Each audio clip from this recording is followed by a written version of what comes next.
എത്രയോ ലക്ഷക്കണക്കിന് കോടിക്കണക്കിന് ആളുകൾ ഇവിടെ വരാൻ വേണ്ടി ആഗ്രഹിക്കുന്നുണ്ട്. നമ്മളിപ്പോൾ ആ പുണ്യഭൂമിയിൽ നമ്മുടെ നേരെ മുമ്പിൽ കാണുന്നുള്ളതാണ് മസ്ജിദുൽ അഖ്സയുടെ തൊട്ടു മുമ്പിലുള്ള ഡോം ഓഫ് ദ റോക്ക്, ഖുബ്ബത്തു സൊഹ്റ.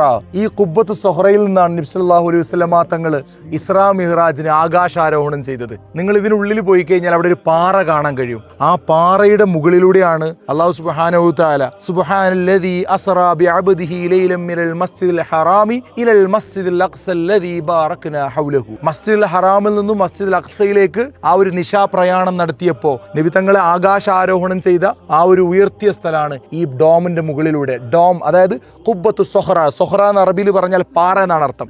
അവിടെ ഒരു പാറയുണ്ട്.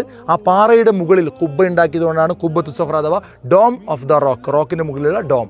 അപ്പൊ ഈ ഒരു ഡോം ഉണ്ടാക്കിയത് അന്നത്തെ ജോർദാൻ രാജാവ് ലണ്ടനിലുള്ള അദ്ദേഹത്തിന്റെ ഒരു വലിയൊരു പ്രോപ്പർട്ടി വിറ്റിട്ടാണ് ഈ ഒരു ഡോം, സ്വർണത്തിന്റെ താഴികക്കുടം, നിങ്ങളിത് അവിടെ കാണുമ്പോൾ നമുക്ക് മനസ്സിലാവുന്നുണ്ടാവല്ലോ, അത് അദ്ദേഹം പുതുക്കി പണിതതാണ്. ഹുസൈൻ രാജാവ്, ഇവിടുത്തെ ജോർദാൻ രാജാവ് ഉണ്ടാക്കിയതാണ് അദ്ദേഹത്തിന്റെ പ്രോപ്പർട്ടി വിറ്റിട്ട്. ഏതായാലും ഇന്ന് കാണുന്ന ഇത് ഉണ്ടാക്കിയിരിക്കുന്നത് അബ്ദുൽ മലിക് ബിൻ മർവാനും അതുപോലെ വലീദ് ബിൻ അബ്ദുൽ മലിക് എന്ന് പറയുന്ന ഉമവി രാജവംശത്തിലെ ആളുകളാണ്.